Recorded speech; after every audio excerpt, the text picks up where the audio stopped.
అత్యధిక క్రిమినల్ కేసులున్న వ్యక్తిని సీఎం చేయడమే క్రిమినల్ వేస్ట్ అన్నారు మాజీ మంత్రి కేటీఆర్. రాహుల్ రేవంత్ రెడ్డి కలిసిచ్చిన హామీలు క్రిమినల్ వేస్ట్ అంటూ ఫైర్ అయ్యారు. అంతేకాదు హామీల అమలుకు డబ్బులు లేవంటూ అందాల పోటీలకు 200 కోట్లు ఖర్చు పెట్టడం క్రిమినల్ వేస్ట్ అంటూ ఆగ్రహం వ్యక్తం చేశారు కేటీఆర్. వాళ్ళ తెలుగు రాష్ట్రాల పిల్లలందరూ హైదరాబాద్లో చదువుకున్న వాళ్ళు లక్షల మంది ఉన్నారు అమెరికాలో. వాళ్ళందరూ క్రిమినల్ వేస్టా? వాళ్ళు చదువుకున్న డిగ్రీలు నిష్ఫలమా? ఏది క్రిమినల్ వేస్టు? 89 కేసులు అత్యధిక క్రిమినల్ కేసులున్న వ్యక్తిని ముఖ్యమంత్రి చేయడమే క్రిమినల్ వేస్ట్. అత్యధిక క్రిమినల్ కేసులున్న వ్యక్తిని ముఖ్యమంత్రి చేయడం కాంగ్రెస్ పార్టీ తీసుకున్న నిర్ణయం. That is criminal waste. అసలు క్రిమినల్ వేస్ట్ అంటే ఏంటి?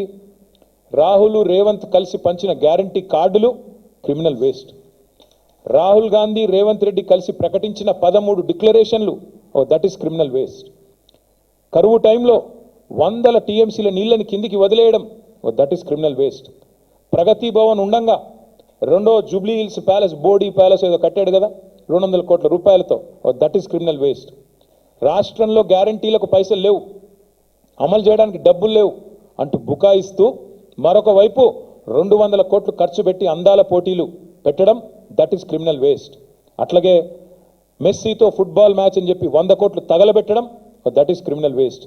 కేవలం ఇవాళ బీఆర్ఎస్ నేతలను తిట్టడానికి, మా నాయకుడు కేసీఆర్ గారిని తిట్టడానికి మాత్రమే ప్రజల డబ్బుతో బహిరంగ సభలు పెట్టడం క్రిమినల్ వేస్ట్.